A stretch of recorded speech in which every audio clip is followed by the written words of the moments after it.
Friends எல்லாருக்கும் வணக்கம். இந்த வீடியோவில் கர்ப்ப காலத்தில் கர்ப்பிணி பெண்கள் என்ன மாதிரியான நட்ஸ்லாம் சாப்பிட்ணும், அதில் என்ன மாதிரியான சத்துக்கள் இருக்குது, எவ்வளோ அளவு சாப்பிட்ணும், எந்த நேரத்தில் சாப்பிட்ணுன்றது ஒன் பை ஒன்னாக ஷேர் பண்ண போகிறோங்க.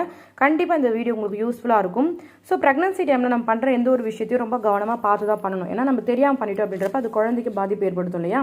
ஃபஸ்ட்டு நீங்கள் நட்ஸ்லாம் சாப்பிட்றப்போ குழந்தையோட வெயிட் வந்து ப்ராப்பராக இருக்கும், உங்கள் வெயிட்டும் ரொம்ப ஹெல்த்தியாக இருக்கும், கொலஸ்ட்ரால் அளவராக கட்டுப்படுத்தும், உங்கள் போன்லாம் ஸ்ட்ராங் ஆகும், ரத்த அழுத்தம்லாம் கண்ட்ரோலாக இருக்குங்க.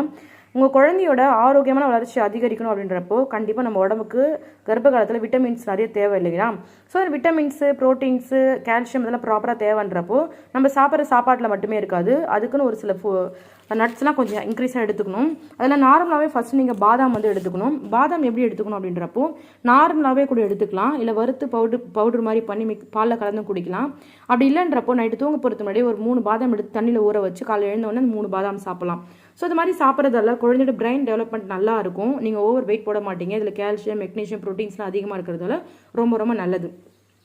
ரெண்டாவது, கொலஸ்ட்ரால் அளவை கட்டுப்படுத்தும், இதய நோயிலேருந்து காப்பாற்றும், நோய் எதிர்ப்பு சக்தி அதிகரிக்கும், ரத்த அழுத்தத்தை கட்டுப்படுத்தும், முக்கியமாக நீங்கள் ரொம்ப ஹெல்த்தியாக வச்சுருக்கோம். தாராளமாக பாதாம் வந்து இந்த வகையில் எடுத்துக்கணும்.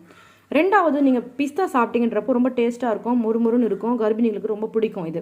பட் பிஸ்தா உங்களால் வாங்க முடியுதுன்றப்போ தாராளமாக வாங்கி சாப்பிடுங்க. இதனுடைய உறுப்புகள், தசைகள், திசுக்கள்லாம் ப்ராப்பராக இருக்கிறதுக்கு ரொம்ப ஹெல்த்தியாக இருக்குங்க. இதில் நிறைய சத்துக்கள் அதிகமாக இருக்குது, அதனால் வந்து குழந்தைக்கு ரொம்ப நல்லது.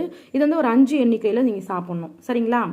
அடுத்து வந்து இதை நீங்கள் எடுத்துக்கிறப்போ உங்கள் குழந்தைக்கு வந்து உங்கள் உடம்புல வந்து சர்க்கரை அளவு, ரத்த அழுத்தம்லாம் குறையும், கொலஸ்ட்ராலாக குறையும், இம்யூனிட்டி பவர் வந்து ரொம்ப அதிகரிக்கும், சரிங்களா. நார்மலாகவே நம்ம வீட்டில் கிச்சனில் இருக்கக்கூடிய பொருள் வந்து முந்திரி.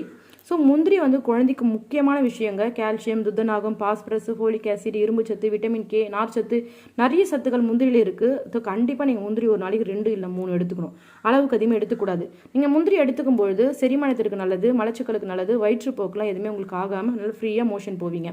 முக்கியமாக இரும்பு சத்து ரொம்ப இருக்கிறதால ரத்த சோகை ஏற்படாது, ஹீமோக்ளோபின் அளவு இன்க்ரீஸ் ஆகும், கால்சியம், மெக்னீஷியம் அதெல்லாம் நல்லா இன்க்ரீஸ் ஆகும், போன் நல்லா ஸ்ட்ரென்த்தாக இருக்கும். முந்திரியை உட்கொள்றதுன்றது பல்லோட ஈறுகள் உங்களுக்கு பிரச்சனை இருக்குது அப்படின்றப்போ அதெல்லாம் நல்லாயிருக்கும், சரிங்களா. முக்கியமாக கொழுப்பு வந்து அதிகமாக முந்திரி சாப்பிட்டேன்னு சொல்லுவாங்க, கொஞ்சம் அளவாக எடுத்துக்கணும், அளவுக்கு அதிகமாக எடுத்துக்கூடாது.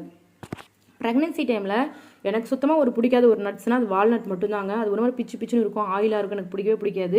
நான் அவ்வளோ சாப்பிட மாட்டேன், கம்பல் பண்ணி சாப்பிடுவேன் குழந்தைக்காக. ஸோ அக்ரூட் வந்து பருப்பு அப்படி இருந்துச்சுன்னு வச்சுக்கோங்க, உங்களுக்கு பசி ஏற்படாமல் இருக்குது, இனிப்புகள் பல சுவைகள் உங்களுக்கு வந்து தேவை அப்படின்றப்போ அது வந்து நீங்கள் வால்நட் வந்து எடுத்துக்கலாம். ஒரு நாளைக்கு 3 எண்ணிக்கையில் எடுத்துக்கணும், நிறைய எடுத்துக்கூடாது, சரிங்களா.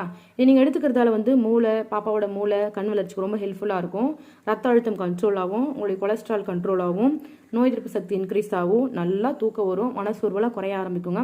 முக்கியமாக சரியான எடை வந்து மெயின்டைன் ஆவீங்க, சுகர்லாம் வராமல் பார்த்துக்கும். முக்கியமாக இதை எடுத்துக்கிறப்போ உடல் நிறைய சத்துக்கள் அதிகமாக இருக்குங்க. அத்திப்பழம் சொல்லுவாங்களே, அந்த அத்திப்பழத்தில் எந்த அளவு கால்சியம் சத்து, இரும்பு சத்து இருக்கோ அதை விட பல மடங்கு அதிகமாக வந்து இந்த வால்நட்டில் இருக்குங்க. கண்டிப்பாக எடுத்துக்கோங்க. ஒரு நாளைக்கு ஒரு கப்பு அளவு, ஒரு கப்புன்றப்ப என்ன கப்பு, ஒரு குட்டி கப்பு, சரிங்களா. குழந்தைங்கள சொப்பு சாமன் வச்சு விளையாடுங்க, அது மாதிரி ஒரு குட்டி கப்பு அளவு நட்ஸ் நீங்கள் கண்டிப்பாக எடுத்துக்கணும், சரிங்களா. அப்படி எடுத்துக்கிறப்போ ரொம்ப சத்து.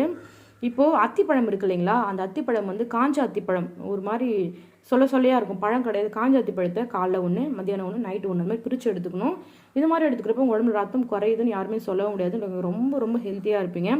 அப்புறம் ஆப்ரிகாட் அப்படின்ற ஒரு இது கூட இருக்குங்க, அது உங்களுக்கு கிடச்சிச்சு அப்படின்றப்ப எடுத்துக்கிட்டிங்கன்னா ப்ரெக்னென்சி டைமில் உங்களுக்கு சுகர் ப்ராப்ளம் இருக்குன்றப்போ அது மாதிரி எடுத்துக்கிட்டீங்கன்றப்போ சுகர் லெவலாக கண்ட்ரோல் ஆகும், நீங்கள் ரொம்ப ஹெல்த்தியாக இருப்பீங்க. சூப்பர் மார்க்கெட்டில் கேட்டிங்கன்னா கொடுப்பாங்க. இந்த ஆப்ரிகாட் அப்படி கர்ப்பிணிகளுக்கு ரொம்ப ரொம்ப ஹெல்ப்ஃபுல்லாக இருக்கும். மில்க் ஷேக் மாதிரி பண்ணி கூட இதை குடிக்கலாம், எந்த ஒரு சத்தும் கிடையாது. நார்மலாக பேரிச்சை பிரசவத்தின் போது பேரிச்சம்பழம் நீங்கள் ரெகுலராக சாப்பிட்டு வந்தீங்கன்னு வச்சுக்கோங்க, ப்ரெக்னன்சி ஆகிற சமயத்தில் உங்கள் உடம்புல நிறைய பெயின் வந்துகிட்டே இருக்குது, ரொம்ப கஷ்டமாக இருக்குது அப்படின்றப்போ நீங்கள் பேரிச்சம்பழம் ஆகி வர சமயத்தில் டெலிவரிக்கு ரொம்ப ஹெல்ப்ஃபுல்லாக இருக்கும். கருப்பைய தசையெல்லாம் சுருக்கி உங்களுக்கு சீக்கிரமாக குழந்தை வந்து சீக்கிரமாக டெலிவரி ஆக வைக்கும். நீங்கள் எடுத்துக்கிட்டிங்கன்னா மெக்னீஷியம் அதிகமாக இருக்குது, மலச்சிக்கல் பிரச்சனை வராது, குடல்லாம் நல்லா ப்ராப்பராக இருக்கும், மோஷன் ஃப்ரீயாக போகும், இரும்புச்சத்து குறைபாடெல்லாம் தவிர்க்கும். முக்கியமாக பேரிச்சம்பழம் அவ்வளோ ஹெல்தி கர்ப்பிணி பெண்களுக்கு. இந்த மாதிரி நான் சொல்கிற பொருள் எல்லாம் ரொம்ப ஸ்மூத்தாக எல்லாருக்கும் கிடைக்கக்கூடிய பொருள் தான் இல்லையா. ஸோ அதனால் குழந்தை ரொம்ப ஹெல்த்தியாக போஇருக்கணும் அப்படின்றப்ப கண்டிப்பாக கர்ப்பிணி பெண்கள் இதெல்லாம் எடுத்துக்கணும். இன்னொரு முக்கியமான விஷயம், இன்னும் ஒரு சில சீட்ஸ்லாம் இருக்குங்க, அதாவது தாமரை விதை இப்படிலாம் இருக்கு இல்லையா, அதெல்லாம் கூட எடுத்துக்கலாம். ஆனால் பட் அதெல்லாம் உங்களுக்கு கிடைக்குமா, வாங்க முடிஞ்சுது அப்படின்றப்ப வாங்கலாம். சரி, இந்த நட்ஸ்லாம் எனக்கு சாப்பிட பிடிக்கல, ரொம்ப கடுப்பாக இருக்குது, பார்த்தாவும் பிடிக்கலன்றவங்க பிரச்சனையே இல்லை. நைட்டு தூங்க போகிறதுக்கு முன்னாடி 3 முந்திரி, 3 பாதாம், 3 வால்நட், 3 அத்திப்பழம், அப்புறம் இதெல்லாம் போதும், இதுவே போதுங்க. வேறு ஏதாச்சும் இப்போ நான் மேலே சொன்னதில் ஒரு பேரிச்சம்பழம் இதெல்லாம் போட்டு நைட்டு தூங்க போகிறதுக்கு முன்னாடி ஊற வச்சுருங்க. ஊற வச்சுட்டு காலைல தூங்கி எழுந்து மிக்சியில் போட்டு நல்லா குறன்னு அரைச்சிட்டு மில்க் ஷேக் மாதிரி பாலில் போட்டு குடிச்சு பாருங்கள். அது ரொம்ப சத்துங்க. நீங்கள் எவ்வளோ சாப்பிட்டாலும் இது ரொம்ப பயங்கரமான சத்து. காலைல தூங்கி எழுந்து ப்ரஷ் பண்ணிவிட்டு குடிச்சிருங்க. ரொம்ப ஒரு மாதிரி திக்காகவும் இருக்கும். உடம்புக்கும் குழந்தைக்கு தேவையான எல்லா சத்துக்களும் ப்ராப்பராக கிடைக்கும். ரொம்ப ஹெல்த்தியாக இருப்பீங்க. மோஸ்ட்லி நட்ஸை எப்போ சாப்பிடணும் அப்படின்றப்போ காலைல சாப்பிட்ணும். அதே ஸ்நாக்ஸ் டைமாக எடுத்துப்பீங்க பார்த்தியா, ஒரு 5 o'clock 6 o'clock, அதாவது ஒரு 5 o'clock 4 o'clock அந்த மாதிரி டைமில் எடுத்துக்கலாம். இல்லை தூங்க போகிறதுக்கு முன்னாடி எடுத்துக்க வேணாம். தூங்க போகிறதுக்கு முன்னாடி பால் குடிச்சிட்டு மட்டும் படுத்துக்கணும். மோஸ்ட்லி மார்னிங் டைமில் நட்ஸ் வந்து எடுத்துக்கணும். நான் இப்போ சொன்ன எண்ணிக்கையில் எடுத்துக்கணும். ரொம்ப ஒரு முக்கியமான பொருளை மறந்துட்டேங்க, அதாவது உலர் திராட்சை. அந்த உலர் திராட்சை வந்து ப்ரெக்னன்சி டைமில் கொஞ்சம் ரஃப்பாக இருக்கும். நீங்கள் தண்ணியில் நினச்சி சாப்பிடுங்க, நல்லா ஸ்மூத் ஆகிடும். நீங்கள் அதை சாப்பிட உங்கள் குழந்தை அவ்வளோ க்ரோத் அழகாக இருக்கும். நார்மல் டெலிவரி ஆகும். பிளட் லெவல் நல்லா இன்க்ரீஸ் ஆகும். உங்கள் உடம்புல எந்த ஒரு பிரச்சனையும் இருக்காது. நீங்கள் 15க்கு மேலே சாப்பிடணும். ஒரு 2 3 சாப்பிடக்கூடாது, ஒரு 15க்கு மேலே சாப்பிடணும். இப்போ நான் சொன்னேன் இல்லையா, அதில் இதையும் மிக்ஸ் பண்ணி போட்டு அடிச்சு குடிக்கணும். என் ஃபஸ்ட் பேபிக்கு எனக்கு அவ்வளோ தெளிவு கிடையாது. செகண்ட் பேபிக்கு வந்து நான் இது ரெகுலராக ஃபாலோ பண்ணேன். நீங்கள் ரொம்ப வெயிட் போட மாட்டீங்க, ரொம்ப கரெக்டாக இருப்பீங்க. சரிங்களா? ஸோ எனக்கு தெரிஞ்ச விஷயங்கள் அந்த வீடியோவில் ஷேர் பண்ணிட்டேன். வேறு ஏதாச்சும் டவுட் இருந்துச்சு அப்படின்றப்ப கமெண்ட்டில் கேளுங்க. வேறு ஏதாச்சும் விஷயம் தெரிஞ்சாலும் ஷேர் பண்ணுறேன். நம்ம சேனலில் வந்து ஒரு ப்ரெக்னெண்ட்டாக இருக்காங்க அப்படின்றப்போ அவங்களுக்கு தேவையான எல்லா இன்ஃபர்மேஷனும் A to Z கொடுத்துட்டே தான் இருக்கேன். என்ன சாப்பிடணும், என்ன சாப்பிடக்கூடாது.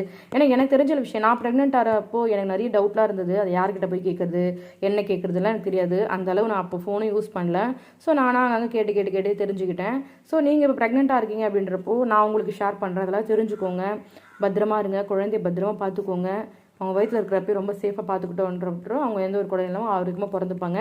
இந்த வீடியோ பார்க்குற எல்லாருக்குமே எந்த ஒரு குறையும் இல்லாமல் ரொம்ப ஹெல்த்தியாக க்யூட்டாக குழுன்னு ஒரு குழந்தை பிறக்க போகிறாங்க. உங்களுக்காக நான் கடவுள்கிட்ட ப்ரேயர் பண்ணிக்கிறேங்க. Okay friends, thank you so much. பாய்.